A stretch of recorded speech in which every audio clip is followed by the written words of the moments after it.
வணக்கம். இன்னைக்கு நம்ம கிட்ட இருக்கிற தரவுகள வச்சு ஒரு சுவாரஸ்யமான விஷயத்த ரொம்ப நுணுக்கமா அலச போறோம். உங்களுக்காகவே பிரத்யேகமா தொகுக்கப்பட்ட டேட்டா இது. ஆமா. ரொம்ப முக்கியமான தரவுகள்னு கூட சொல்லலாம். கண்டிப்பா. இன்னைக்கு தேதி மார்ச் 6, 2026. தமிழ்நாடு சட்டமன்ற தேர்தல் ரொம்ப நெருங்கிட்டு இருக்கு.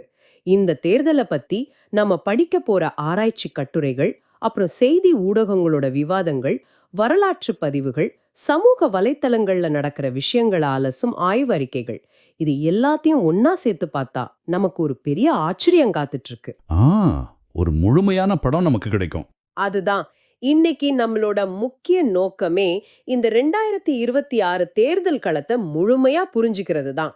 ஏன்னா இது வழக்கமா நாம பாக்குற மாதிரி கொடி பிடிச்சிட்டு கோஷம் போடுற அரசியல் மட்டும் கிடையாது.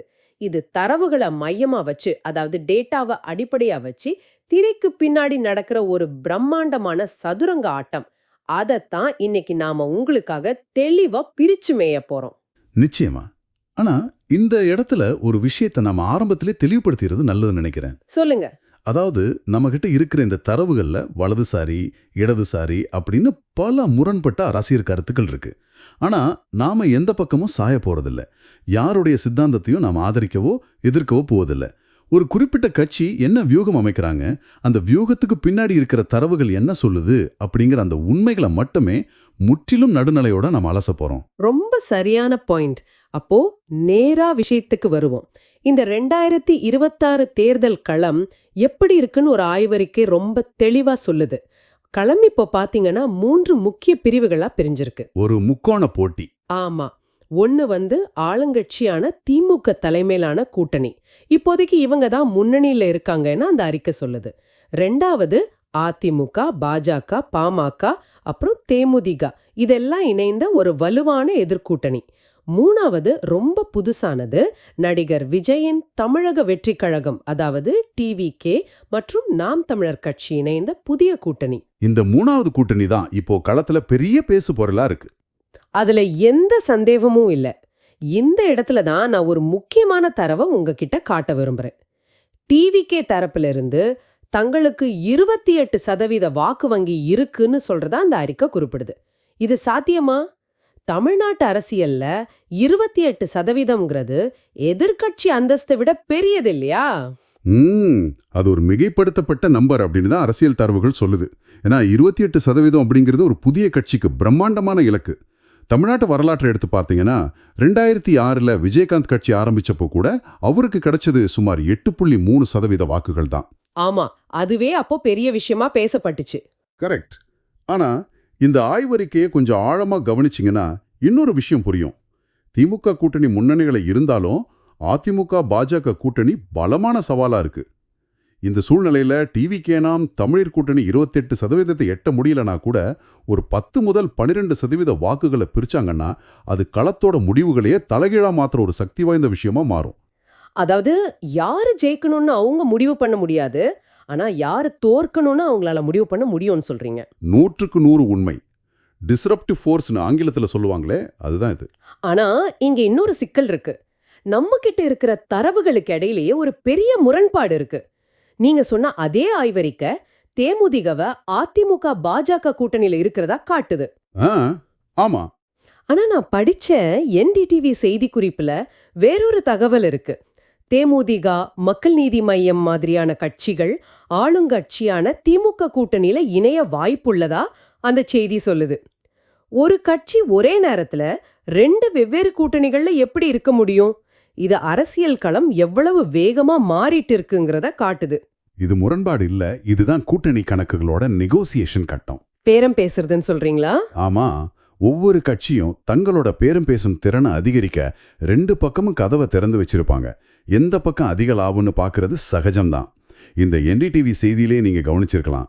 திமுகவுக்கும் காங்கிரஸுக்கும் நடந்த தொகுதி பங்கீடு ஒரு சிறந்த உதாரணம். அந்த தரவை நான் வச்சிருக்கேன். காங்கிரஸ் தங்களோட 2021 வெற்றி விகிதத்தை காட்டி ஆரம்பத்துல 40 தொகுதிகள் வரைக்கும் கேட்டிருக்காங்க. கரெக்ட். 2021ல அவங்க 25 தொகுதிகள்ல போட்டியிட்டு 18 இடங்கள்ல ஜெயிச்சாங்க. அந்த ஸ்ட்ரைக் ரேட்டை காட்டி தான் 40 இடங்கள் கேட்டாங்க. ஆனா இறுதியா முதலமைச்சர் மு.க. ஸ்டாலின் மற்றும் காங்கிரஸ் மூத்த தலைவர் கே.சி. வேணுகோபால் இடையேயான நேரடி பேச்சுவார்த்தைக்கு பிறகு 28 சட்டமன்ற தொகுதிகள் மற்றும் ஒரு மாநிலங்களவை இடம்னு முடிவாயிருக்கு. இதிலிருந்து என்ன தெரியுதுன்னா, திமுக ரொம்ப தெளிவான டேட்டாவை கையில வச்சிருக்காங்க. எந்தெந்த தொகுதிகளில் காங்கிரஸ் நின்றால் வெற்றி வாய்ப்பு அதிகம், எங்கு நின்றால் வாக்குகள் சிதறுங்கிறத ரொம்ப துல்லியமா கணிச்சுதான் இந்த 28 இடங்களை ஒதுக்கி இருக்காங்க. ஒரு சயின்டிபிக் அப்ரோச்னு சொல்லலாம். கண்டிப்பா. அது மட்டும் இல்ல, இந்த 28 இடங்களுங்கிறது ஒரு வின் வின் சூழ்நிலை. 2021 விட 3 தொகுதிகள் அதிகம் கொடுத்திருக்காங்க. அதே சமயம் 40 தொகுதிகள் கொடுத்து ஆளுங்கட்சி தங்களோட பெரும்பான்மையை ரிஸ்க் எடுக்கவும் தயாரா இல்ல. இது ஒரு மிகச்சரியான அரசியல் சமன்பாடு. இந்த அரசியல் சமன்பாடுகள் ஒரு பக்கம் இருக்கட்டும், இன்னைக்கு அதாவது மார்ச் 6, 2026ல நடந்த ஒரு மிகப்பெரிய அதிரடி திருப்பத்தை நம்ம பேசியே ஆகணும். ஓ, அந்த நியூஸ் தானா? ஆமா, காலையில எல்லா செய்தி சேனல்களையும் ஆக்கிரமிச்ச நியூஸ் இதுதான். முன்னாள் முதலமைச்சர் ஓ. பன்னீர்செல்வம் இன்னைக்கு தனது ஆதரவாளர்களோடு திமுகவுல இணைஞ்சிருக்கார். இது ரொம்ப பெரிய அரசியல் மாற்றம். தி பயனியர் செய்தித்தாளை எடுத்து பார்த்தா, எடப்பாடி பழனிசாமி கடந்த சில வருஷங்களாவே ஓபிஎஸ் துரோகின்னு, அவர் திமுகவுக்கு ஆதரவா செயல்படுறாருன்னு தொடர்ந்து விமர்சனம் பண்ணிட்டு வந்தாரு. இன்னைக்கு அந்த விமர்சனமே நிஜமாயிடுச்சு. இத பத்தி நீங்க என்ன நினைக்கிறீங்க? இது ஒரு சாதாரண கட்சித்தாவல் கிடையாது. 2022ல அதிமுகவில இருந்து நீக்கப்பட்டதுக்கு பிறகு ஓபிஎஸ் நடத்தின சட்ட போராட்டங்கள் எதுவுமே அவருக்கு கை கொடுக்கல. இதோட பின்னணியை நாம கொஞ்சம் ஆழமா புரிஞ்சுக்கணும். சொல்லுங்க. ஓபிஎஸ் என்பவர் தனிநபர் அல்ல. அவர் முக்குளத்தூர் சமுதாயத்தின் முக்கிய முகங்கள்ல ஒருத்தர். தென் மாவட்டங்களான தேனி, மதுரை, ராமநாதபுரம் மாதிரியான இடங்கள்ல இந்த சமுதாய வாக்குகள் தான் பல தொகுதிகளோட வெற்றியோ தோல்வியோ தீர்மானிக்கும். அப்போ திமுக இந்த முடிவை எடுக்க காரணம் அந்த தென் மாவட்ட வாக்குகள் தானா? ஏன்னா ஓபிஎஸ் கூட அவர் மகன் ரவீந்திரநாத் குமாரும் இணைஞ்சிருக்காங்க. திமுக ஏற்கனவே தென் மாவட்டங்கள்ல ஓரளவுக்கு வலுவாதான் இருக்காங்க. இப்போ ஓபிஎஸோட வருகை அந்த வாக்கு வங்கியை முழுமையா கன்சாலிடேட் பண்ணுன்னு திமுக நினைக்குதா? நிச்சயமா. பல முனைப்போட்டி நிலவுற ஒரு தேர்தல்ல ஒரு தொகுதியில வெறும் 2 அல்லது 3% வாக்குகள் மாறினா கூட வெற்றி கை நழுவி போகும். முக்குளத்தூர் வாக்குகள் வழக்கமா அதிமுகவுக்கு போறதுதான் வழக்கம். பல வருஷங்களா அதான் நடக்குது. ஆமா. ஆனா இப்போ அதிமுகல இருந்து ஓபிஎஸ், டிடிவி தினகரன், சசிகலா போன்ற தலைவர்கள் ஓரங்கட்டப்பட்டதால அந்த வாக்கு வங்கி கொஞ்சம் சிதறி கிடக்குது. அந்த இடைவெளியை பயன்படுத்தி அந்த வாக்குகளை மொத்தமா தங்களுக்கு சாதகமா திருப்புறதுக்கான டேட்டா அடிப்படையிலான நகர்வு தான் இது. அது ரொம்ப தெளிவா புரியுது. ஒரு பக்கம் திமுக தங்களோட கூட்டணிகளையும் புதிய வரவுகளையும் ரொம்ப கவனமா செதுக்கிட்டு வராங்க. இன்னொரு பக்கம் எதிர்க்கட்சியான பாஜக முகாம்ல என்ன நடக்குதுன்னு பார்த்தா, அங்க ஒரு பெரிய பூகம்பமே வெடிச்சிருக்கு. அண்ணாமலை விவகாரத்தை சொல்றீங்களா? ஆமா, தமிழக பாஜகவோட மிக முக்கிய முகாமான கே. அண்ணாமலை 6 சட்டமன்ற தொகுதிகளோட தேர்தல் பொறுப்பிலிருந்து திடீர்னு விலகி இருக்கார். இதுக்கு அவர் அதிகாரப்பூர்வமா சொன்ன காரணம் தந்தைக்கோட உடல்நிலை. ஆனா நியூஸ்9 விவாதத்தோட தரவுகளை பார்த்தா இதுக்கு பின்னாடி ஒரு பெரிய அரசியல் உள்குத்து இருக்கிறதா தெரியுது. தந்தைக்கோட உடல்நிலைங்கிற சொந்த காரணத்தை நாம சந்தேகப்படக்கூடாது. ஆனா அவர் பொறுப்புல இருந்து விலகின இந்த டைம்லைன் தான் பல கேள்விகளை எழுப்புது. என்ன கேள்விகள்? BL சந்தோஷ் தலைமையில நடந்த மிக முக்கியமான பாஜக தேர்தல் கூட்டத்தை அண்ணாமலை புறக்கணிச்சிருக்கார். ஆனா அதே நேரத்துல ஒரு RSS நிகழ்ச்சியில அவர் கலந்துகிட்டார். இத பார்க்கும்போது மாநில தலைமைக்கும் தேசிய தலைமைக்குமான வியூகங்கள்ல ஒரு பெரிய முரண்பாடு இருக்கிறது அப்போட்டமா தெரியுது. அதுல எனக்கு பட்ட இன்னொரு முக்கியமான விஷயம் சிங்காநல்லூர் தொகுதி விவகாரம். சிங்காநல்லூர்ங்கிறது அதிமுகவோட கோட்டையான கொங்கு மண்டலத்துல இருக்கு. அங்க பிரச்சாரம் செய்ய போவதில்லைன்னு அண்ணாமலை திட்டவட்டமா மறுத்திருக்கார். இதை எப்படி பார்க்கறது? அது ரொம்ப முக்கியமான நகர்வு. அண்ணாமலையோட அரசியல் பாணி எப்போதுமே அதிமுகவை கடுமையா விமர்சிக்கிறது தான். ஆனா 2024 தேர்தல்ல தனித்து நின்ன அனுபவத்துக்கு பிறகு தேசிய தலைமைக்கு அதிமுகவோட கூட்டணி தேவைப்படுது. அதனால அதிமுகவுக்கு எரிச்சலூற்ற அண்ணாமலையோட வேகத்தை பாஜக மேலிடமே கொஞ்சம் குறைச்சு வைக்க நினைக்குதா? நீங்க சொல்றது 100க்கு 100 உண்மை. 2024 தேர்தல்ல பாஜக தனித்து நின்றப்போ வாக்கு வங்கி அதிகரிச்சதே தவிர சீட்டுகள் கிடைக்கல. சீட்டு கிடைக்கிறது தானே எலெக்ஷன்ல முக்கியம். அதனால திராவிட கட்சிகளோட கட்டமைப்பு இல்லாம தமிழ்நாட்டுல காலூன்ற முடியாதுங்கிற டேட்டாவை பாஜக மேலிடம் புரிஞ்சுக்கிட்டாங்க. அதிமுகவோட ஒரு சுமூகமான கூட்டணியை உருவாக்கணும்னா அண்ணாமலையோட அக்ரெசிவ் பாணியை கொஞ்சம் தளர்த்தணும். அதற்கான ஒரு சமீட்சையாகத்தான் இந்த விலகலை பார்க்க முடியுது. கூட்டணிகள், கட்சி தாவல்கள், அதிருப்திகள்னு எல்லாத்தையும் பார்த்தோம். ஆனா இந்த ஒட்டுமொத்த அரசியலுக்கும் மையப்புள்ளியா இருக்கிற திமுகவோட வியூகங்களை பற்றி பேசாம இதை முழுமைப்படுத்த முடியாது. கண்டிப்பா பேசணும். விக்கிபீடியா தரவுகளின்படி பார்த்தா 1949 CN அண்ணாதுரையால தொடங்கப்பட்ட கட்சி திமுக. சமூக நீதி, மாநில சுயாட்சி, திராவிட தேசியம்ங்கிற கொள்கைகளை அடிப்படையா வச்சு ஆரம்பிக்கப்பட்ட இந்த இயக்கம் 1967 முதல்ல ஆட்சியை கைப்பற்றுச்சு. இந்தியாவிலேயே காங்கிரஸ் அல்லாத ஒரு மாநில கட்சி தனி பெரும்பான்மையோட ஆட்சி அமைத்தது அதுதான் முதல் முறை. அந்த வரலாற்று பின்னணியை நாம உற்று நோக்குனா ஒரு விஷயம் விளங்கும். கொள்கைகளை தாண்டி தேர்தல் வியூகங்களை அமைப்பதுல திமுக எப்போதுமே ஒரு படி மேலதான் இருந்திருக்கு. எப்படி சொல்றீங்க? அண்ணாதுரை காலத்திலிருந்து கருணாநிதி இப்போ மு.க. ஸ்டாலின் வரைக்கும் ஒவ்வொரு காலகட்டத்துக்கு ஏத்த மாதிரி தங்களை அப்டேட் செய்துகிட்டே இருக்காங்க. அந்த அப்டேட் பத்தி தான் நான் இப்ப சொல்ல வந்தேன். 2026 தேர்தலுக்கான அவங்களோட தயாரிப்புகளை பாருங்க. நாடாளுமன்ற உறுப்பினர் கனிமொழி தலைமையில ஒரு தேர்தல் அறிக்கை குழுவை மு.க. ஸ்டாலின் அமைச்சிருக்காரு. இது வழக்கமா எல்லா கட்சியும் பண்றதுதான். ஆனா இதுல இருக்கிற வித்தியாசம் என்னன்னா, இதற்காக அவங்க ஒரு இணையதளத்தை தொடங்கியிருக்காங்க. ஆமா, அது ரொம்ப ஸ்மார்ட்டான மூவ். அந்த இணையதளம் தொடங்கப்பட்ட முதல் நாள்லயே 14,000க்கும் மேற்பட்ட ஆலோசனைகள் பொதுமக்களிடமிருந்து வந்திருக்குன்னு நம்ம தரவுகள் சொல்லுது. இது வெறும் கருத்து கேட்பு மாதிரி எனக்கு தெரியலையே. அந்த தேர்தல் அறிக்கை எழுதுற காலம் மலையேறிடுச்சு. இப்போ இந்த இணையதளம் மூலமா அவங்களுக்கு என்ன கிடைக்குது, எந்த பகுதியிலிருந்து எந்த வயதினரிடமிருந்து என்ன மாதிரியான கோரிக்கைகள் வருதுங்கிற 14,000 துல்லியமான தரவுகள் கிடைக்குது. அப்ப அந்தந்த பகுதிக்கு ஏத்த மாதிரி வாக்குறுதிகளை கொடுக்க முடியும். சரியா சொன்னீங்க. உதாரணமா கோயம்புத்தூர்ல இருந்து ஒரு குறிப்பிட்ட தொழில் வரி பத்தி அதிக கோரிக்கைகள் வருதுன்னா அவங்களோட தேர்தல் அறிக்கையில அதை சேர்த்து அந்த பகுதி வாக்குகளை எளிதா ஈர்க்க முடியும். இந்த தரவுகள் தொழில்நுட்பம்னு பேசும்போதுதான் இந்த முழு விஷயத்தோட மிக முக்கியமான கொஞ்சம் பயமுறுத்தக்கூடிய பகுதிக்கு நாம வரோம். அதுதான் கண்ணுக்கு தெரியாத தேர்தல் களம்.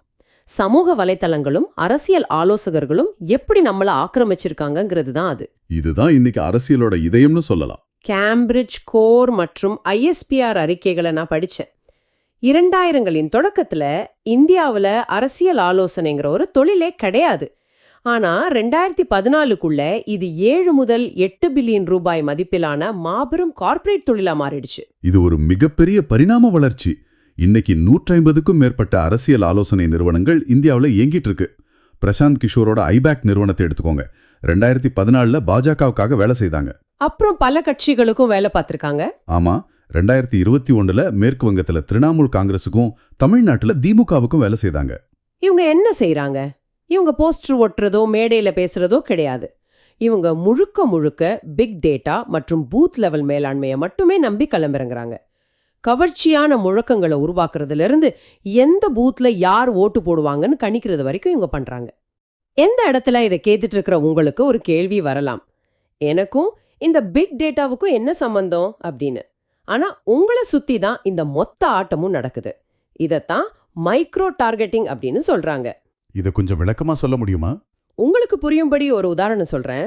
ஒரு டிஜிட்டல் வியாபாரிக்கு உங்க வீட்ல நீங்க என்ன சாப்பிடுறீங்க, உங்களுக்கு என்ன பிடிக்கும்னு துல்லியமா தெரிஞ்சா எப்படி இருக்கும்?